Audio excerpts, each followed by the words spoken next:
the COVID.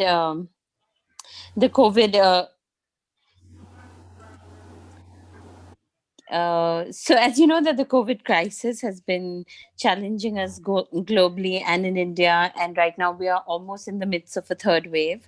Of course, a lot more cases are surging through the northeastern states, and especially a lot of cases have come out in Manipur and Mizoram as well. In the presence of all these challenges that we face, we also realize the critical role that interfaith leaders play in this.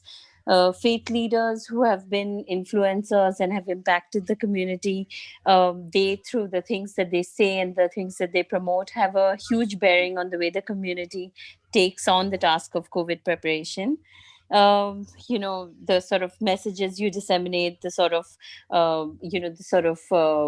endeavors that faith leaders have done, especially during the last year and a half in the field of vaccinations, giving food supplies, providing support to COVID affected people, psychosocial care.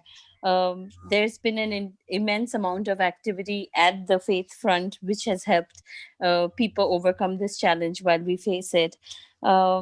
In terms of what sphere India is doing, we in collaboration with HCL Foundation, WHO, UNICEF, and World Vision India have been conducting interfaith. We've formed an interfaith humanitarian alliance, which is conducting. It's a platform for faith leaders to come out and speak openly about COVID appropriate behavior and discuss the challenges that they see in their communities and how they can find solutions to them. We've been conducting meetings throughout different states of India, and right now we're doing the meeting with Meghalaya, Mizoram, and Manipur. We're really hoping that much comes out of it and we can generate dialogue that can help us combat this virus better. So I would really, I'd like to welcome you all and really like our esteemed panelists to, give us your points of view on the various questions we'll be asking you. In terms of introduction, let me go ahead and do an introduction of the panelists. We have Reverend McDonald Pingrope, who is the pastor at the Mokhar Presbyterian Church. He focuses on social upliftment of the needy, and at present he's involved in providing basic essentials to different villages and financing poor patients staying in Corona care centers. We have Haji Arafat Ali Ji, who is from the Muslim Council Manipur. He is the president of the Muslim Council in Manipur, and he used to work in Saudi Arabia, but he has returned to India as a faith leader and a social worker. We also have Sister Memita, who is from the Brahmakumari Foundation of Manipur. She has an MSc in chemistry from Manipur University and an MSc in value education and spirituality from Annamalai University. We next have Reverend Haukip, who is a theologist, and he's a professor who is working with a whole range of universities. He's the director of the Bethesda Khanko Foundation, which is looking after holistic projects like creation care, medical issues, orphans, and economically disadvantaged communities. We also have joining us Sri Antaryami Krishnadasa, who is from the ISKCON Foundation, and he has delivered many lectures and trainings in different institutions and organizations. He is a practicing he has been practicing Vedic spirituality for the past 10 years. We also have Swami Anugrah Nanda, who is from the Ramakrishna Mission. He is the secretary of the Ramakrishna Mission in Meghalaya. Lastly, we have Reverend Lal Baikenga, who is from the Baptist Church of Mizoram. He's the secretary of the youth department over there. Then we have our moderator, Mr. Manish Lal, who I will be handing over the floor to so he can take this forward. Thank you so much and welcome everybody once again.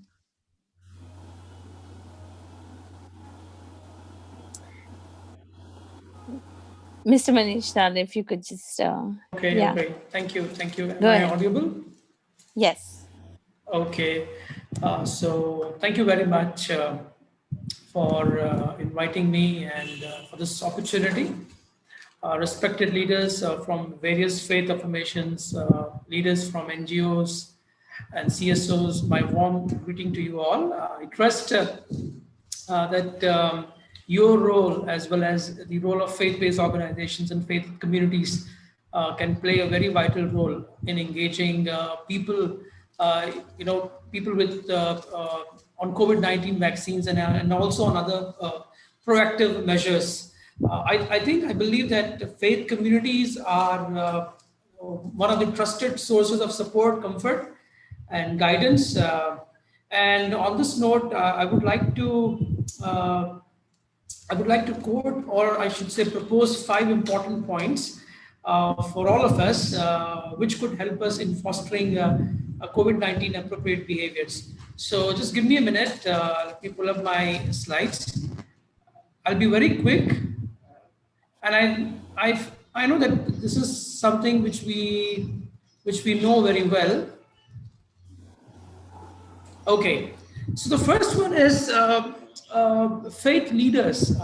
They can ensure COVID protective measures are in place. So when people are coming, when your followers are coming together for prayer and for practice of rituals, I think that's the place where we can guide them, where we can instruct them, and we can make sure that every all the protocols are in place.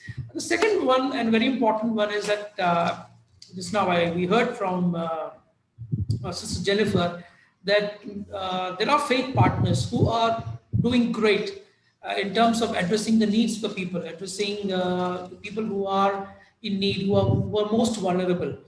And I think this is one of the things that our faith teaches us, that we show compassion and care for the people, for the poor. And I think in this particular aspect, faith community can really set a great example for our society. The third one is, I think, yes, it is our role, it is our duty to communicate message and write messages to end stigma, discrimination, and if there's anything which can lead our community, our followers, I think we must be able to step in and say, no, this is not the right information. Follow the right instructions. And the fourth one is we can cooperate for vaccination. I think it is us who should come forward for the vaccination. And if we are coming forward, we can engage our community, our followers for the vaccination. And the fifth and the last one is our role is to provide psychosocial care. I think this is very important when people are in distress, when people are in pain, when people are in agony, when there is no hope for them. I think there is the faith leaders, the role of faith leader comes in picture, and we are the ones who could connect with them and provide psychosocial care and support. So on this note, I want to end my keynote address, and I want to welcome all of you. And I believe that this is going to be a great day of learning, reflection, and we have very eminent speakers, panelists with us. We are faith leaders, and I hope that as they come forward to share their views, their responses, I feel it will be a great help for us to. It will be great help in addressing the needs of the people in our community. So thank you very much. And Abhay, I think, shall we straight away go for the discussion, or is there anything that I've missed you want to add in? No, sir. Thank you so much for the keynote address. I think we can straight away go to start the session with the questions. Okay. Jennifer, ma'am, is it okay? Yeah, absolutely fine. Is that fine? We should. Yeah. Okay. Yeah. Great. Thank you. So as I think Sister Jennifer has already introduced our eminent speakers. So this time I will call upon Shri Krishnadasa ji. And my question to you is that what is your response on spreading awareness about COVID-19, and also its symptoms and transmission, and also how everyone is prone to this disease. So, what is your response? What would you like to say to your followers? Over to you, Shri Krishnadasaji. Hare Krishna. First of all, I convey my respects to all the faith leaders present here, and I also convey my respect to the Sphere India Foundation and World Vision Foundation. Om Jnanatimirandhasya Jnananjana Shalakaya Chakshurunmilitam Yena Tasmai Shri Guruve Namah. Hare Krishna.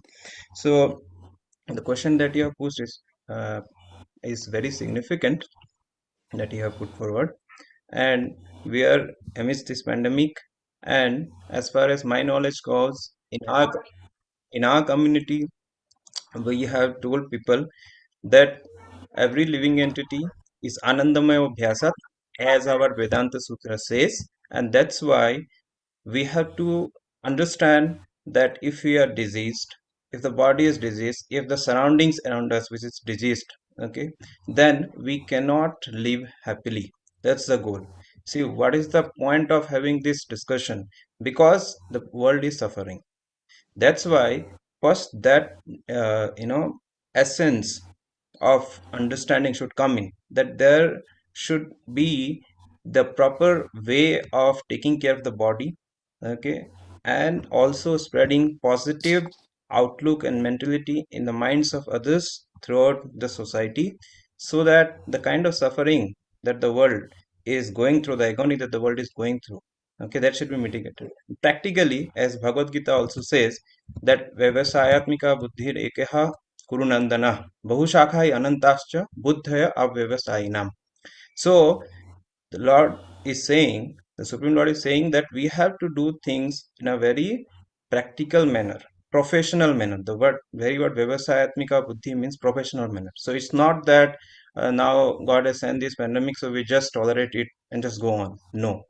When we hear that another thing, that Shariram Adyam Khalu Dharma Sadhanam, that means what? That if we have to follow the dharma, the goal of human life, then first of all the body has to be kept, healthy. If the body is not healthy, then the mind cannot be healthy. Then we cannot serve the God out of love, and we cannot serve the part and parcel of God, the living entities, in a happy manner. So practically, we have told all our followers that they should wear mask, they should do proper sanitation. Cleanliness is one of the pillars. There are 4 pillars of religion. Cleanliness is one of the pillars of religion, and that's why everybody should take care of cleanliness, whatever government protocols have been given, because religion says that we must follow what the government is saying. So that cleanliness has to be maintained, as well as immunity has to be increased, as well as whatever social distancing norms and there and the rules and regulations that the government has given, that has to be made intact. We should not violate the rules and regulation, okay, and unnecessarily, bring more problems to us and to others also. These things should be taken care of during this ongoing pandemic. Thank you. Thank you, sir. Thank you, sir. Thank you very much, Shri Antaryami Krishnanandaji. I want to highlight the points that you have given to on your. You said that our role is to keep our body healthy. I think this is very important, that we all should follow the protocols, and you have also mentioned about the 4 pillars of religion, and cleanliness is one among them. So thank you very much. And now, let us invite our next panelist, and I would invite Shri Haji Arfat Ali ji. I want to invite you, sir. And my question to you, sir, is what is your response on dispelling the myths and rumors regarding COVID-19 pandemic, spreading credible information to prevent stigma and discrimination against COVID-19 affected population, and to instill peace and unity? Over to you, sir. Thank you. Assalamu alaikum and good afternoon, everybody. First of all, I extend my gratefulness for giving me a chance to speak in this matter. The question that has been put up is, how would you prevent stigma and discrimination in the community during the pandemic, right? Now, the very first, I would like to bring to your notice that certain right-wing associations have tried to give a negative character to the minority communities. And in doing so, the differentiates the community from the majority. Is it okay? Can you hear me? Yes. So yes, Yes, we can hear you. Yes, sir.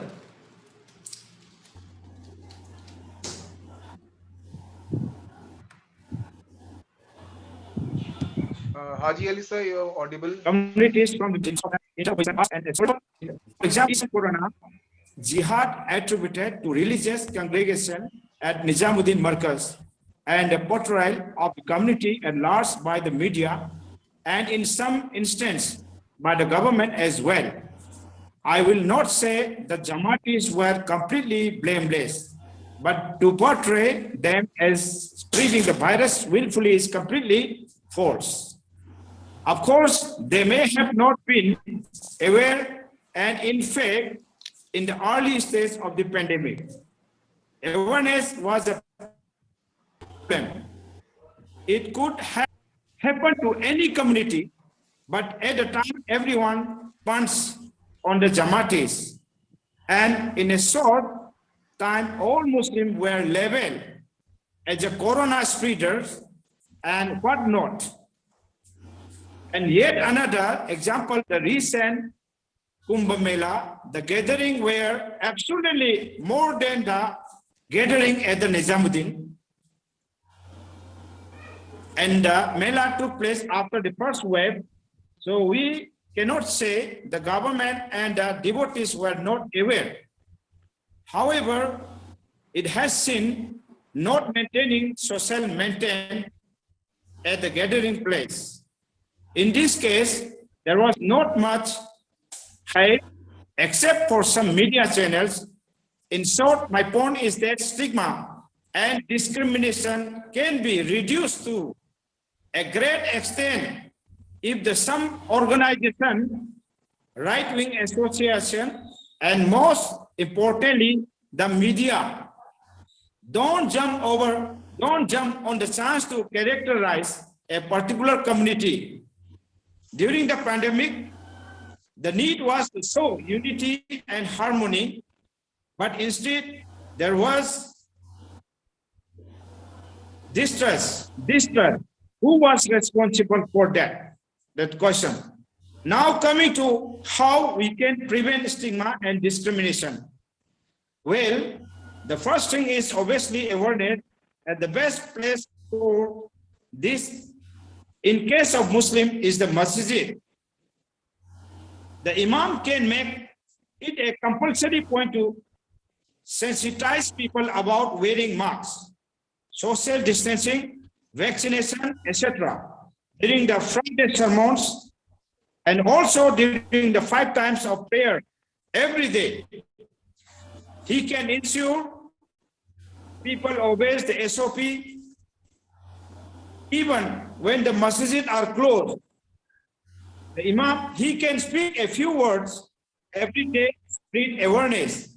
Now this will project the community in such a way that obeying the SOPs and ensuring public health is enshrined into the prayers.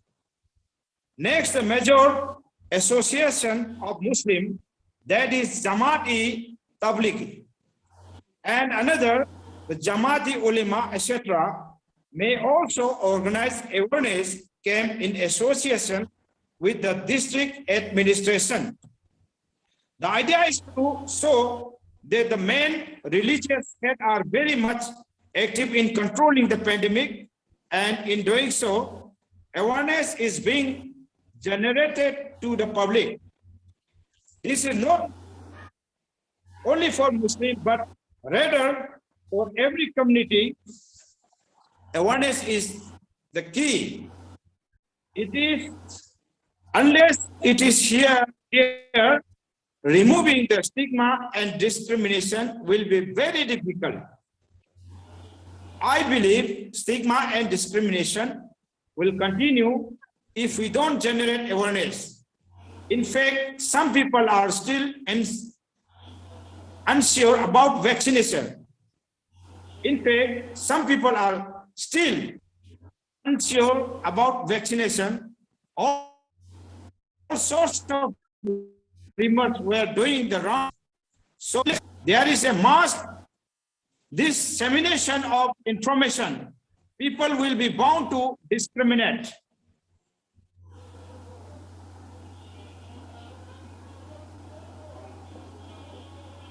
And lastly, whenever there is any report of such discrimination, participants and listeners, and wish you all the best. Let me conclude here for today.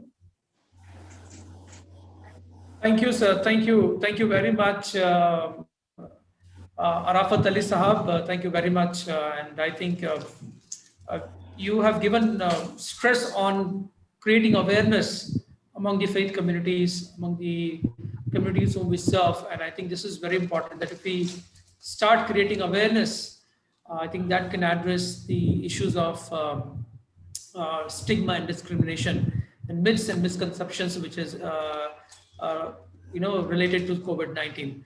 Thank you very much, sir. Now, I want to invite our next panelist.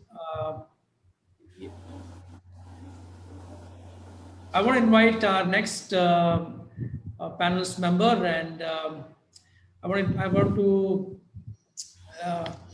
and my question to him is that what is I'm so sorry. Let me introduce to all of you first.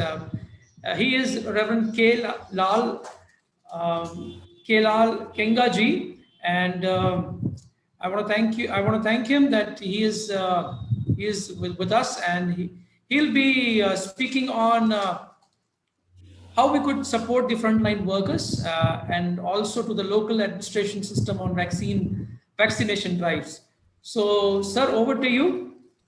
Okay, I'm here. Good evening, everyone. I'm on behalf of Baptist Church of Mizoram. Wish you all the best. And before I begin my speech, I'd like to tell you about the Mizoram and some border tension. Everybody is busy and we've been preoccupied. And we're very sorry, and it is pathetic that some Assamese police soldiers have lost their valuable lives. And we're sorry for that. As a Christian, we're praying for them. We're for the family and the bereaved family. All right. And the subject given here is the support frontline workers, medical professionals, police guards, firemen, and to the local administration system in vaccination drives. As we have seen in many national news and TV, when it comes to providing and giving a jab of the vaccine, we see that people are rushing and trying to get them to be the first. And what, as a church, we have to do is educate the people to be patient and to be in accordance with the order of the government. Here in Mizoram, I would like to give you a report that police and the government of Mizoram make clear-cut guidelines in receiving vaccination. And since actually compared to other states like Assam and other states in India, the people of Mizoram are still very sparse and are very less. So we don't have any problem of receiving a vaccine, like maintaining social distancing and obeying government laws. And we don't have any problem as such. And I'd like to report that as a church of Baptist Church of Mizoram, right now we have separated one of our church building for COVID patients in preparation of the second wave, the third wave of the COVID pandemic. So Baptist Church of Mizoram is isolating in some isolated place. We detail around 3 doctors and around 10 nurses. When this pandemic occur again in our land. So in that way, Baptist Church of Mizoram is preparing ourselves, and I think this is a right move, and all other churches also can do that if they have a kind of a hospital of their own. So especially my topic is here in vaccination drives. Of course, people are very aware, and they are willing to get vaccine. Okay, and right now around uh, 50 lakhs of out of population, that is around 50% of population of Mizoram have been vaccinated, in spite of the fact that there is a scarcity of vaccine. Uh, of course, we don't have any problem as such, and there is a rumor that this vaccine would not work, but there is a kind of like educating the people from the church, so we don't have any problem as such. But as a church and an organization, what we have to do in our local administration system is that, and in our local level, we have to educate and give right information about the vaccine and how it works, of course. And this also, I think, you all know that in Mizoram, most of the people are educated, and we don't have any problem as such. I don't know what about other states. So, um, as for the frontline worker, also there are many volunteers are coming up, like we call it VLTF, VLTF and LLTF, local level task force. Right now, also in my place here, local task level force, since the police and other government forces are not enough to do all to carry out all the works. So there are many volunteers are coming up, and right now also just down there below me, there are many local volunteers who are taking in control of the people, just who would be loitering and just going around and without doing anything. So all shops and nearby all shops, these volunteers are giving their services, rendering their services, and church is cooperating with them very well. I don't know much about to give instruction to other states and how you be carrying out this kind of support to the government. I think we did our best here in Mizoram. I may say it as a kind of report. So that's all I can tell you, and I don't have any more idea to share about this, since I don't know much about other states. Only the thing that I see is that when it's time it comes time of getting a vaccine, a jab of vaccine, and people are rushing and disturbing the polices, and it doesn't happen here. So in your own locality and in your own places, I think it may be around the Muslim, maybe around Hindu brethren and sisters, and even around among our Muslim, around our Buddhist brethren. And I think you have to give our awareness and to be patient when it comes to a government taking this kind of program. Thank you. Thank you very much, Reverend K. Lalbiai Kengaji. Thank you very much for your response in supporting the frontline worker, as well as your support on vaccination drives. Thank you. Now, friends, let me introduce you to our next speaker, and we have Sister Memita ji from Brahma Kumari Mission. And my question to you, sister, is what is the role of faith leaders in providing counseling to reduce anger, frustration, and anxiety among people and provide support for mental, spiritual well being, positivity, and inner strength to people during daily prayers and online channels? Over to you, Sister Memitaji. Thank you, brother. And thank you, Spare India, for inviting us and respected our analyst member. I want to respond for that given question is that the infection of coronavirus and the spreading through persons cannot be avoided. The first way is to live with the coronavirus for quite some time. as no drugs are available to overcome this virus. The only way is to avoid infection is the prevention of the prevention from the virus by some free means which are given by the doctors and governments, such as using face masks and keep social distancing for at least 6 feet and regularly washing of hands. Anger is usually comes in our mind, creates in our mind when negative thoughts comes into play. So it is always better to keep our mind busy with some constructive ideas, with positive thoughts to occupy my mind. So we need to know the root cause of anger. By knowing that root cause of anger, we can also try to we can also try to control that anger, and by forgetting and forgiving for those who make me anger. During this period of pandemic and lockdown, we have avoided our normal works and social gatherings with our relatives and friends.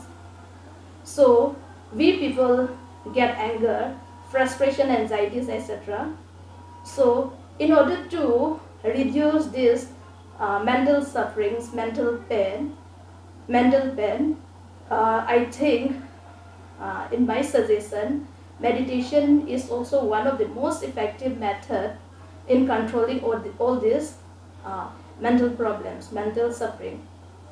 So meditation means spending, it is not a complex matter, it is an easiest process by spending some few minutes and checking in my mind in that meditation period what I am thinking, and I have to change what I am thinking. In that process, meditation process, what we need to do is I I need to I need to make up my mind, and I have to be in positive thought, such as I if we are in a meditation stage, our mind will become relaxed, our mind will get relaxation, our mind will get peace, love, happiness. All these positive thoughts give energy to the mind, and we get inner strength of our mind. But when all the negative thoughts come in our mind, like jealousy, anger, hatred, or frustration, all these are come up are in the included in the negative thoughts. But we need to change this state of mind, negative thought to positive thought. So in our meditation process, what we need to do is we have to change our thinking process. Like I have to think that positive affirmation, positive thoughts, that I'm a peaceful being for some minutes, and in the next day I'm a happiest being, I'm a healthiest being. Likewise, if we practice regularly this meditation, we can at least we get some positive energy after doing that. After continuing that, we can get inner strength, and we can reduce all these tension, anxiety problems. And for that, we are also practicing, we the Brahma Kumaris members, and including us, are practicing this meditation regularly. And we are also engaging, because it is a pandemic period and people cannot come to our centers, so we are engaging on spiritual online classes and collective meditation. In our collective meditation, we pray for those who are affected with coronavirus, and also for those who lost their lives with coronavirus infection. And another thing we do is we also convey our positive vibrations to those to live peacefully, not for our organization, not for our members, but all over the world. People are facing all these problems. Also, we are also praying and giving positive vibrations to them. And in another way, we can contribute ourselves for helping our near ones, and inducing good positive thoughts and positive service for those who are suffering from this coronavirus infection, because they are very disturbed. Why they are very disturbed? Because they are in the confinement. They live in confinement at home. So we need to give a lot of awareness. We need to give a lot of help for them also, by giving lectures through mobile phones, or lectures through online classes, or we can help them what they need by giving counseling. Also, we have given so many lectures. We have given programs on the YouTube also, so that at least they can get some awareness for this, reducing all these tensions and mental problems. So for everyone wants to be healthy in this present situation, so we do physical exercises for physical fitness, and meditation is a mental exercise. If we are in physical healthy, we cannot say that you are a healthy person. We need to be mental healthy also. So for mental fitness, we need to do mental exercise. That is, meditation is also very much in need for this present situation. If we do physical exercises, our mental problems cannot be removed or reduced. But when we do meditation, it is a mental exercise. We get relaxation of the mind. So meditation is very much needed. So we always speak, our senior sisters also speak to our members, that to our everyday class, they include that not to give any stigma to those who have suffered from this coronavirus infection, and also to those who had been recovered from this coronavirus infection. Om Shanti, thank you. Thank you, madam. Thank you very much. Let me endorse some of your very important points that you just said, that it is very important for us to foster constructive ideas and inculcate positive thoughts. I think this is very important. And I think you also mentioned the importance of meditation and prayer. I think I think here the role of faith leaders and faith community can play a very important role by praying for one another, and bringing people for a time of meditation. So thank you very much, madam. Thank you very much. Friends, let me introduce to our next speaker, and his name is Swami Anurag Nandaji. And Anurag Nandaji, I welcome you on this call. And sir, my question to you is, what is the message that you can give to your participants who are grieving about their losses, and they are facing challenges related to death, health, and livelihood? So over to you, sir. Good afternoon to everyone. My topic you have already told me. There have been a lot of loss of life during Corona, especially during this second phase. We were very much surprised. In second phase, the Corona entered the remote corners of all the states. In the first phase, it was more or less confined to cities. So there have been very heavy losses. And grief is something, which everybody has faced. But then from the point of view of religion, there is no religion on earth which preaches that the living entity dies. Living entity always endures. And those who grieve, their whole support is there. That the grief period is not a very long period, it is a transitory period. It is a matter of time, and grief is natural. Grief is natural because you have been in association with people whom you have loved, and now those people, they are no more there. And since they are no more there, a grief period is, a provision for grief period is given in all religions. In Hinduism, it is given for 13 days that you can grieve. And so the grief is something healthy. Grief is something which is necessary for human beings. We are emotional beings, and we must grieve. But then too long a grief for an extended period is not healthy. So that is why at one point you have to stop grieving. And you stop grieving because you start understanding many things, that this whole universe is cyclic.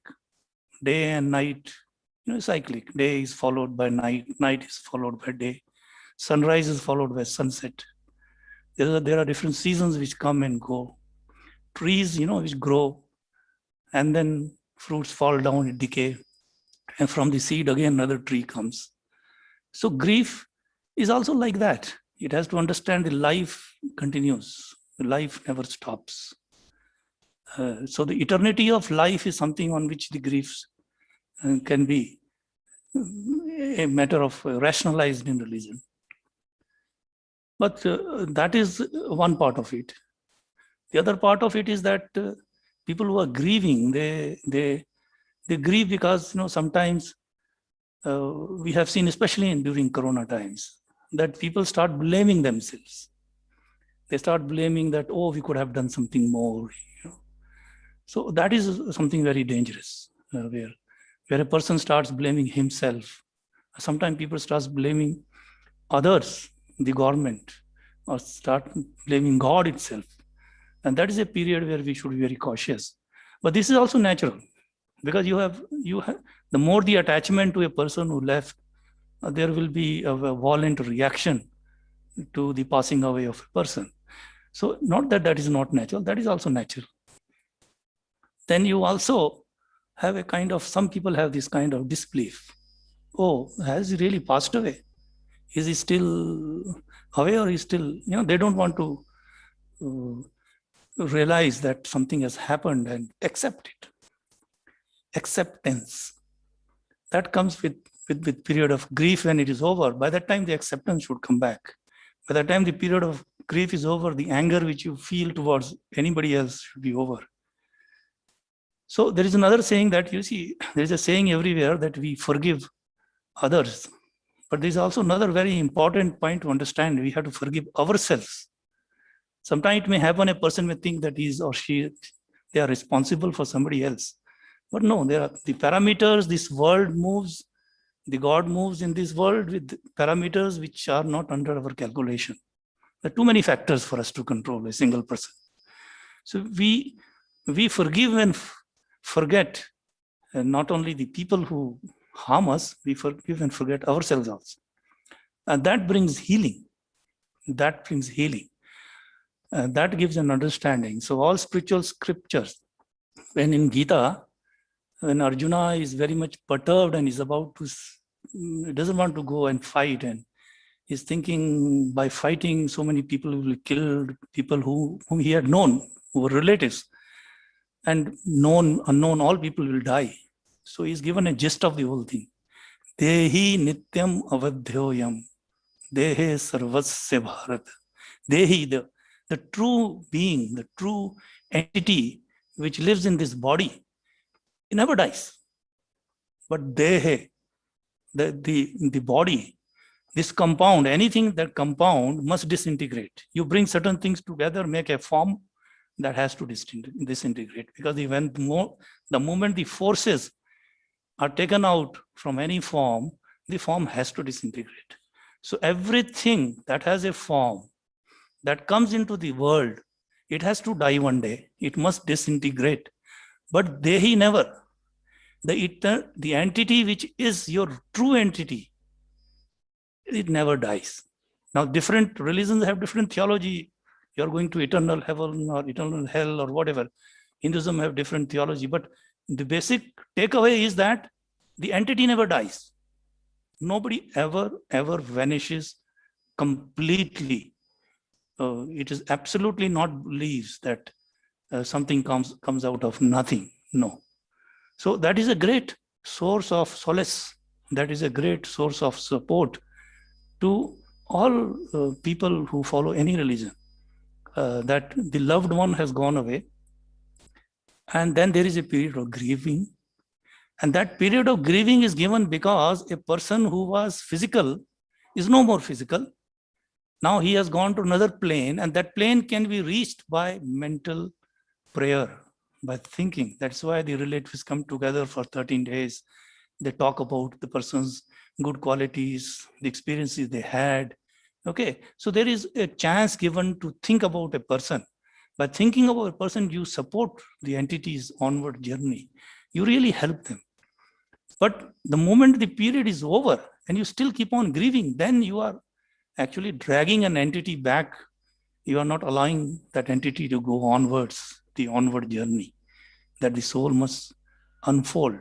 So it is very important for all the families who have lost their loved ones. Yes, do grieve. Do grieve is a healthy thing. Do pray. Do think. But then come out of that at one point of time and know the only thing which is eternal is God. The only thing which will never go away is God. And your eternal relationship is only with the God. All relationships are transitory. All relationships are as if with the image of God, not with the God. So we move. We try to understand God through its various images. We learn to love people through the various images, various manifestations that we see in this world. But finally, our eternal relationship is always God. And that is a great source of healing. And when you pray to that eternal entity, you get eternal peace. Eternal peace comes only from praying to an eternal entity, not to any entity which is not eternal. So that eternal entity is where we should pray. The eternal entity is where, with whom we should have all our relationships in the long run. That's how we grow. We slowly grow in renunciation. We really slowly grow in wisdom. This whole life is a school of learning, of understanding the oneness of life, experience, through sharing, through concern, through love, and understanding that smaller love cannot contain the infinite being, which is also a part of us all. And finally, until unless we love that infinite being, we never get fulfillment. The fulfillment comes only from loving the infinite being. So this is my message to the people who are grieving, that yes, it is healthy to a certain period of time. And after that, it is not healthy to you and to the loved ones who have gone away. You have to move with the life. Thank you. Thank you. Thank you very much, Swami and Raganandaji. Thank you very much. And it was very insightful thoughts that you have shared with us. I think inner healing is very, very important, very essential. And thank you very much. I believe that we are blessed by all the eminent speakers, your responses, and friends. Let me welcome Reverend Dr. Hokib, who is our next eminent speaker, and sir, I welcome you. And my question to you, sir, is how would you motivate your followers to volunteer and support the rollout of vaccination, such as vaccination registration and logistic supports to the needy and the most vulnerable? So, what is the advice that you want to give to your followers? Over to you, sir. Am I audible? Yes, Reverend. Yes, you are audible. Okay. For some reason, my camera doesn't work. I'm not sure if you can see me, but thank you, all of you, particularly the organizers, for inviting me to contribute to this important challenge that we all face and deal with during this pandemic. The question was clear. How do we help? How do we volunteer, particularly in the process of vaccination? And so I'll come to that in a minute, and I will offer a few things that I think we can do. And I also would like to say why and how we should do these things as a faith community. Let me say a word or two before I answer your questions. We as India, I think nature is our teacher. At the moment, during this pandemic is teaching us one lesson. The lesson is that in the eyes of God and Corona, we are one. Although we want to see ourselves and segregated ourselves into different castes, culture, and religion, but Corona and God is looking at us as one and treating us as one people, one human. So this is something that I think all of us have to learn a lesson, that we are one, because Corona is not sparing anybody. So there's one thing I want to say. And in that context, I really want to congratulate Sphere India and World Vision and others for organizing this interfaith collaboration in fighting against this pandemic. This has to be the DNA of India, working together, all faiths together. I think this is one thing I want to say before I share or answer your question. Coming to talk about volunteering, my friends or co-speakers have spoken different important points and aspects, but this volunteering is one important aspect or tasks that we can do at this pandemic. So I'm a Christian, and I'm also an indigenous person. So as a Christian, we believe that God in and through Jesus died for us because he loved us. In other words, he gives himself up for the sake of us. In our indigenous culture, what do we have? Khanho. Khanho is a worldview where you think and you live and you act. The fact that your life depends on others. Life is interdependent. If you want to live and you want to make sure that others live first around you. So that is about Khanho. We help one another, we live for others. And so there is something that I want to say as a Christian, also from indigenous community in Manipur. Khanho is something that coming so important as a foundation for this volunteering. Now coming to this, the whole question of volunteering.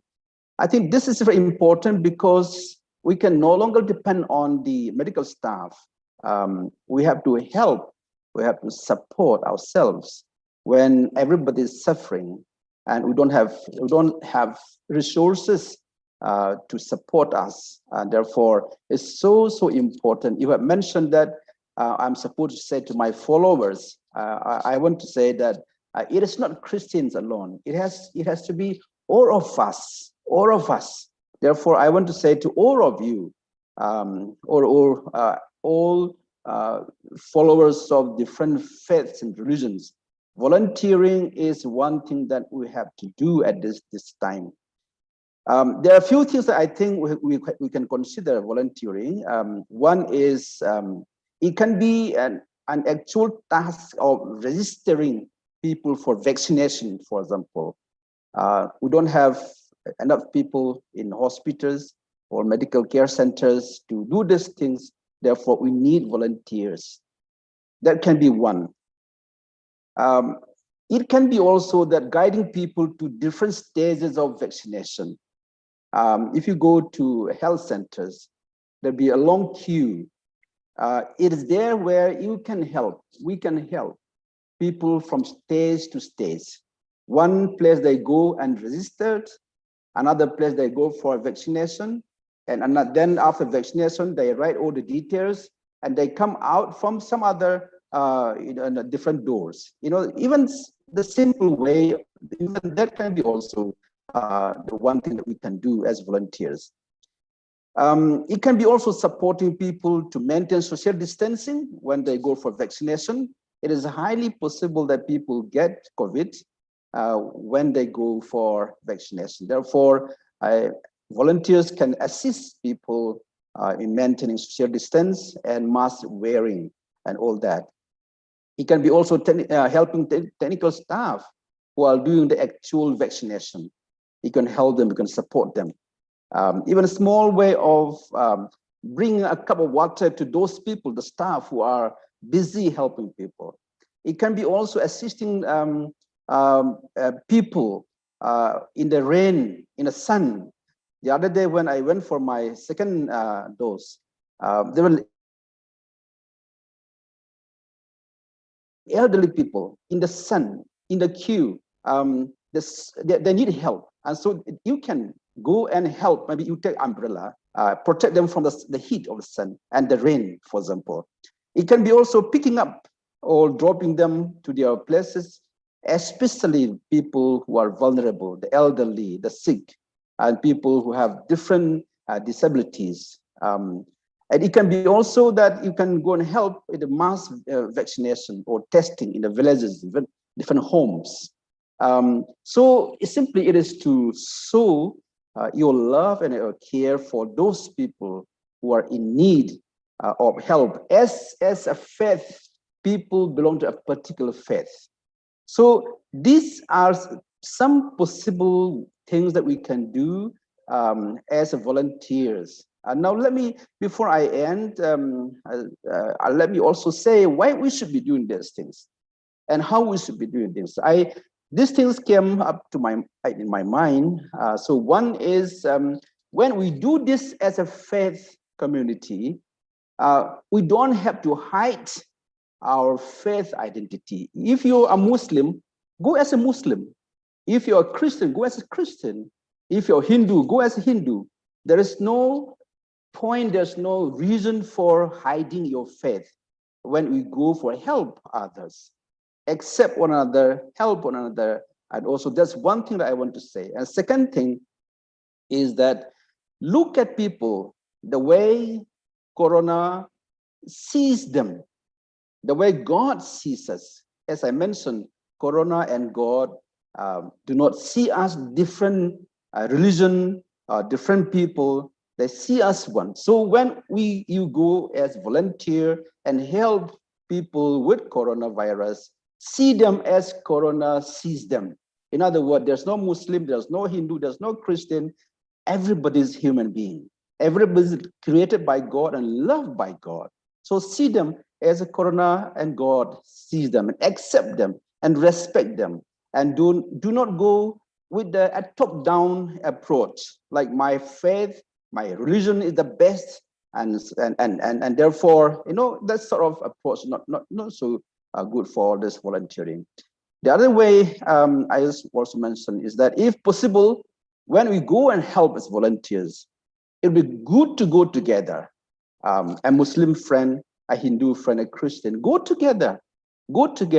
And this is beyond volunteering. It is giving a message to people that we are one.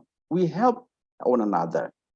And fourth point I want to say is this must lead to promoting the spirit of respect and spirit of coexistence among different faith groups in India.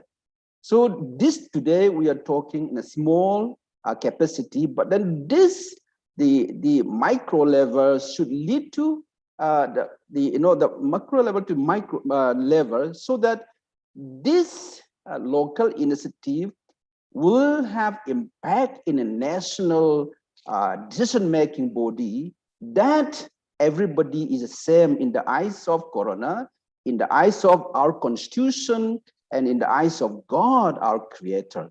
Therefore, when we talk about multi-religious collaboration for fighting against coronavirus, this must lead to promoting peaceful coexistence in India, particularly these days when we seem to struggle to live together as a people of India. So therefore, in conclusion, I want to again congratulate and also encourage the organizers to continue this so that we also encourage the spirit of oneness as India, as people of all faith, but in the eyes of God, in the eyes of our Constitution and Corona, we are all same. Therefore, work together, help one another, live together in peace. Thank you. Thank you, Dr. Haukip. Dr. Manish Lal had to leave urgently, so I'm taking over from there. I'm Jennifer, talking from Sphere India. The next question, again, we're talking about building resilience against the virus in the community. And the next speaker is Reverend McDonald Pingrope. And our next question to him is in terms of especially the marginalized and the vulnerable groups of society, and how can we support them to give them access to, a lot of access to food, medication, vaccinations. A lot of digital divide amongst us has kept them bereft of things that could have saved lives. I'd really like you to talk about what sort of support can we give them at this time of need. Thank you, Reverend McDonald. Thank you so much for the invitation. And at the very beginning, I would like to extend my personal gratitude to Swami Nuragananda ji for his profound speech and his understanding of God, humanity, and nature, and also to Reverend Dr. Kolam Haukip. He was my teacher in the Union Biblical Seminary in Pune. And the question is how to support the vulnerable and the marginalized who are facing huge problems in terms of food, water, medicine, mask, and so on. So before I start answering your question, it's important for us to understand that this is the issue of humanity at large. It's not an issue of a certain community or a certain faith. The issue and the matter, life and death of humanity. Because we are here to build a resilient community against the virus, against stigmatization, against any kind of discrimination that positive people are facing. So that is the first thing that we should understand. A resilient community is not built by money, but it's built by care, by support, and above all, by love. And by love is a behavior of which we extend to anyone, whether he be it Hindu, a Muslim, a Christian, or for that matter, even an atheist. If he is in need of food, he has the right to food. Because see, what I've seen in certain charitable works, I do not accept the word charity because it puts the person who receives at a lower level, the person who gives at a higher level. However, God has given us the right to food, water, to medicine, which is the basic necessity of life. So giving food, water, medicines to support the people in whatever that they need to live. It's not charity. We are giving them the right to live. And the second thing, before reaching again to that question, COVID-19 actually has simply exploited the frail systems of governance throughout the world. It's simply exploited. Now, I will not expand on this, but we can see for ourselves the collapsing health system, collapsing politics everywhere. We have built a frail system of which this mindless creature has made the entire world think. Mindless creature has made the entire world think. So that is why this is a call for each one over present in this platform. Join hands to fight against the virus. So regarding the question how to support the marginalized people, includes the orphans, the widows, actors, the many other, even the beggars for that matter. I've seen in Shillong, people from different communities are joining hand. If you can visit Shillong, come. You will find Peace Bazaar, there are people over there. You will find the people from the Sikh community, the Christian community, the Muslim community, Marwari community, the Bengali community.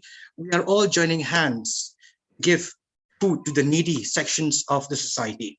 But this all starts if we understand life, how to live life. May I suggest to understand the need for food, for medicine, for water of the poor sections of the society is to live life of subsistence for self, to live a lavish life. Because as religious leaders, we need to identify ourselves with the poor sections of society. Then only we can feel the pain when the utensils are empty. Then we can feel the pain when there is no water in the tap. That is the first thing. Second thing is to identify the marginalized section. And how do we do this? As a group of church leaders here in Shillong, we identified marginalized sections through the local headman or the executive community of the local darbar, where they give us the names and we supply them dry rations, or even for that matter, if medicines are needed. And also to make a data, because we cannot just go and give, we need to make a data of, for example, if certain family have how many members, maybe 2, maybe 4, maybe 10. So accordingly, we distribute the rations equitably. And if there are children or infants in the family, we try our level best to give them infant food as well. Now, apart from making a data, what is important is networking. As I've said earlier, networking is very important, because a stomach is a stomach. A stomach, it is not written a Muslim stomach, a Hindu stomach, a Christian stomach. It's a stomach that needs food, by the way. Live, have a fullness of life. So in the end, our goal during the pandemic, the second wave, or even in the third wave, is networking with different groups. Our group is called Shelter in the Storm, and we are networking with from different communities, different faiths, and we are joining hands. And because of this networking, we have been able to distribute food rations to more than 30 villages in different districts in Meghalaya. Not only distributing of food rations, but as well as financial support to families who are probably not in good health. Some of them have cancer, some of them have kidney problem and different diseases in the family. So just one group cannot achieve so much. Working is important. And by the way, as I remember, just last week, we went to one village where we had to trek 1 hour and a half. And we did that because of one worker from World Vision. He informed us, we went there. That's why networking is important. And apart from that, we're also thinking of setting up food bank and medicine bank. Lots of food are wasted in restaurants. Not only in restaurants, but even in our families are wasted. Medicines, we take medicines prescribed by the doctors maybe for 5 days, and then we keep it, and they get expired as time goes by. Why not set up a medicine bank? And when it comes to finance, how about crowdfunding? Like we're doing crowdfunding through milap.org and Kito. And yes, we may not receive so much, but even a little is like a stream of water that grows into an ocean. So these are the things that I would like to share with different panelists and also host member right now. And I'm so happy to hear that the Baptist Church of Mizoram is opening up its church building for COVID patients. It is high time that places of God, whether it be temple, mosque, churches, gurdwara, should be opened up. Because how can we cannot depend only on the government? Yes, we can blame the government, but in the end, we cannot depend only on them. COVID Corona Care Center is hardly sufficient spaces for everyone. Now, what is happening over here in Shillong is the government has asked the different localities to spare some room from the meeting place or the sports hall. So that's how the Corona Care Center is set up by different localities. So this is how I think we can join hands together by providing food, medicines, and water to the marginalized. Because as human beings, I can only end in saying this, which is a quote by Carl Sagan. We have only one dot in this world. Space, our planet is a blue dot. So let us take care of this blue dot.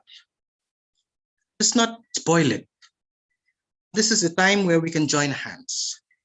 This is a time where we can share love, respect, as well as come together, build a better future for our children and our grandchildren. Thank you so much. Thank you so much, Reverend McDonald, for such a wonderful message. I think we've finished with all our different panelists, and there's some very insightful things that have come out of this. From Sister Memita talking about the fitness of the mind and going beyond just physical fitness during this time. From Arafat Ali ji talking about not stigmatizing or discriminating a particular community during this time. From Antaryami Das ji talking about, again, to do with the soul and keeping oneself fit during this time to fight the disease. From Reverend Haukip doing this wonderful message of how we need to work in the spirit of service, and really going into the depth of how we stand together as humanity right now.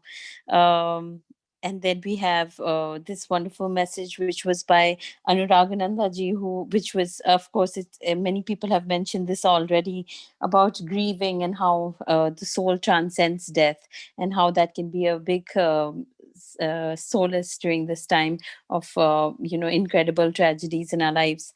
And then finally we had Laibang Kenga ji talking to us about the situation in Mizoram, which is day by day getting much worse, based on not just the recent conflict that happened in the morning today, but also in terms of the COVID rising cases. And that was a very good point of view about how things are in Mizoram at the moment, which we hold out to in terms of our solidarity towards that community. And finally, Mr. McDonald's wonderful message to end this, where he's talked about going beyond just community segregations and actually understanding what constitutes vulnerable communities and how best we can go out and support them. So thank you so much, panelists. Those are very wonderful messages, which I'm hoping a lot of people have heard and probably been moved by. If there's people in the audience, I'm opening the floor up for questions. If there's anything in particular somebody would like to talk about, now is the time to discuss. I mean, it's open for discussion.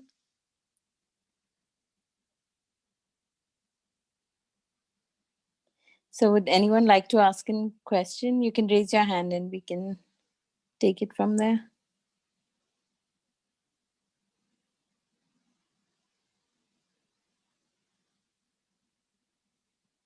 Okay.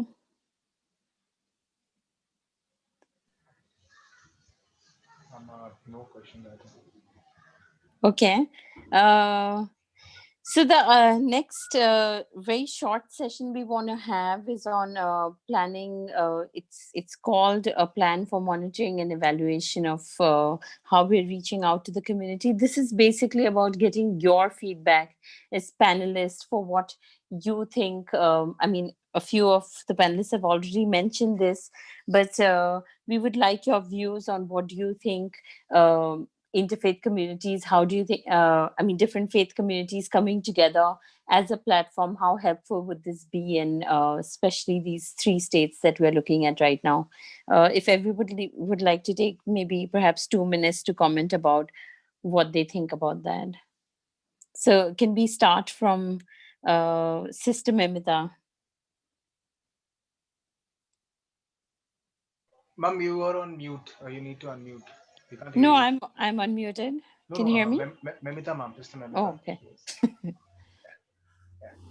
It's a wonderful day today. We all together from the 3 different states are meeting together. We feel very nice, and I think it will be very helpful to our people sharing our experience, and I think all of them are listening to our sharings. So thank you. Thank you so much, Sister Memita. I would like to ask next Reverend Haukip to talk about what an interfaith platform might be of use to the community. Yeah. Again, let me say this again. It's very important. I think Corona has given us a good platform to come back as human people, belong to as a human being. In Manipur, I think I cannot speak for Mizoram and Meghalaya. In Manipur, I think those of you are here, the church, faith leaders. Why don't we come together? Maybe we organize another day when we come together, think about this issue, and also think about how this might help us to reflect on the way we live as people from different communities, faith communities, and live together as peaceful coexistence. I think we must take this further. I could see this Arafat sir and then Sister Memita and other those of you. If we can come together, at some point, at some level, maybe to tackle this problem, the pandemic. Also, we can address some other issues also. So this will give us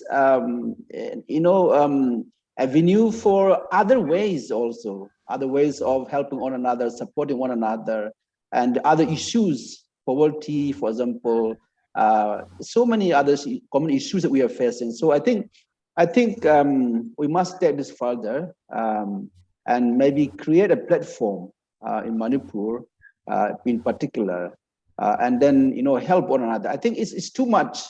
We're developed so much that we don't live like human beings. When our neighbors suffer, and then I live, as if I'm not, a human being, kind of thing, because of my faith, my religion. So I think this is an opportunity for us to think something, a new platform where we can come together as the people belong to different faith groups. Thank you. Thank you, Reverend Haukip. I think what a wonderful thing to come out of our meeting. If you can continue this association. I would also like to talk to perhaps Lalbhai Kengaji to let us know about what he thinks if this sort of an interfaith platform holds meaning in future work in terms of what they're doing right now. Ma'am, Reverend K. Lal Bekanga is not there. I think he had to leave in between the meeting. Okay. Yeah. Okay. Oh, that's all right. Then I can talk so we can have Krishna Das ji and Haji Rafat Ali ji. We have. Yeah, and then Reverend McDonald. Yeah. So, Rafat Ali ji, would you like to speak something about, especially in the light of what Reverend Haukip has just said about continuing this association and perhaps seeing the value that an interfaith organization can bring to fighting COVID-19? Well, Interfaith Humanitarian Alliance is Northeast Manipur, Meghalaya, and Mizoram. It's very important, I think so. And I thanks to Spare India for this webinar program. It's very important, I think so. In this critical situation, now the Manipur, from the Northeast, the positive cases is very high strain among the military state nowadays. So the government also very much engaged to trying to prevent keeping lockdown and controlling all over. And our religious leader also helping, and anywhere, everywhere, our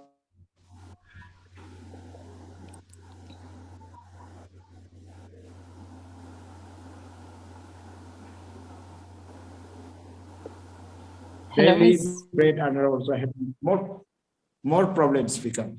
So that lastly, I just want to say that peace and unity and each other, all the different community, many different faith over here in Manipur, we should love each other and respect and help at each other, then we can control.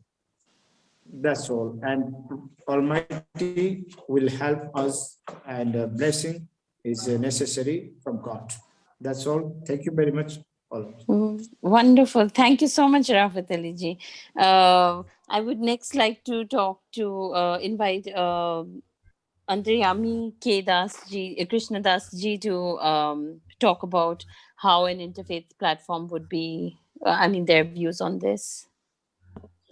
Thank you, Hare Krishna. So, towards the end, now I am just trying to share something from the Bhagavad-Gita. These are wonderful quotations, and this will help us. So, actually, in Bhagavad-Gita, the statement in chapter 5 says like this in 1 verse 18: the humble sages, by the virtue of true knowledge, sees with equal vision a learned and gentle brahmana, a cow, an elephant, a dog, and a dog eater. So that equality of vision, Lord is telling. Lord is also further telling, God is telling in chapter 15 that the living entities in this conditioned world are my eternal fragmental parts. Due to conditioned life, they are struggling very hard with the six senses, which include the mind. And he is also instructing, God is also instructing in chapter 17 that charity without motivated intention is the key to spreading awareness and seeing actions to happen. He is also saying in chapter 7, O conqueror of wealth, there is no truth superior to me. Everything rests upon me as pearls are strung on a thread. And he also lastly tells towards the end of Bhagavad Gita that always think of me, become my devotee, worship me, and offer your homage unto me. Thus you will come to me without fail. I promise you this because you are my very dear friend. So in all sorts, we are saying that devotion and seeing all the living entities as part and parcel of the God, and that's why in a spirit of love, in a spirit of unmotivated charity and service, we should help each other. Those who have knowledge, like we know, I was hearing in a recent session on COVID awareness, one doctor from Los Angeles was saying that now 2 doses of vaccines have come, and then there is a booster dose also being planned, because these vaccines are not like polio vaccine, right? So that is also needed, and from time and again it has to be taken, because there is a percentage of immunity that these 2 doses of vaccine can give, and things like that. So we have that knowledge. We have to increase immunity, and the best treatment which most of the doctors around the world are recommending right now is to increase the bodily immunity by all natural means. So there are like Ayurvedic, supplements, giloy, and these kind of things that can be taken. So all these kind of information and awareness that has to be, shared amongst us, and all can work together on this. A lot of food distribution has been Wonderful. done. It's gone throughout the world and things like that. So practically, because Lord is also emphasizing in Bhagavad Gita, Vyavasayatmika Buddhi, professional, practical way of working, not just discussing, if we apply. So in that spirit, in the spirit of love and devotion to God, and seeing all living entity as part and parcel, dear loving part and parcel of God, and coming together and helping is the only key to solve this problem and go forward. Thank you. Hare Thank Krishna. you. Thank you so much. I'd next like to talk to Reverend McDonald about, again, the usefulness of an interfaith platform, and if this is going to be something that you would like to use as a way to motivate the community and to spread awareness and work with the community. So over to you, Reverend McDonald. Yes, I do believe that working together, leaders from different faith would make a difference, a big difference when it comes to fighting COVID-19. Because in Meghalaya, government has initiated different programs, forms for religious leader to share their views, their ideas of how to tackle stigmatization and how to help a section of the community. So that is what the government is doing at the moment. And perhaps from platform that we are sharing over here, if at the moment this is interstate, I believe, Sure. perhaps it can be next time it'll be a state level, it can be much different again. Thank you. Right, right. Thank you so much. And these are quite good feedback we are getting in terms of coming together. I mean, at the end of the day, we invite panelists and then they listen to each other as well. And from that itself, there's so much synergies being formed. So thank you so much for to everyone. I'd like to bring this meeting to a close, and to all the panelists, I would really like to thank you for your invaluable time that you've given us, and for really giving us some very insightful, good messages which can hopefully spread in the community and bring us out of this crisis. And wishing everyone safe next few months, especially in the wake of the new surges of infection that are happening. Please stay safe and maintain COVID protocols so we are we can deal with the crisis better. Thank you to each of the panelists again. I'm bringing the meeting to a close. Thank you.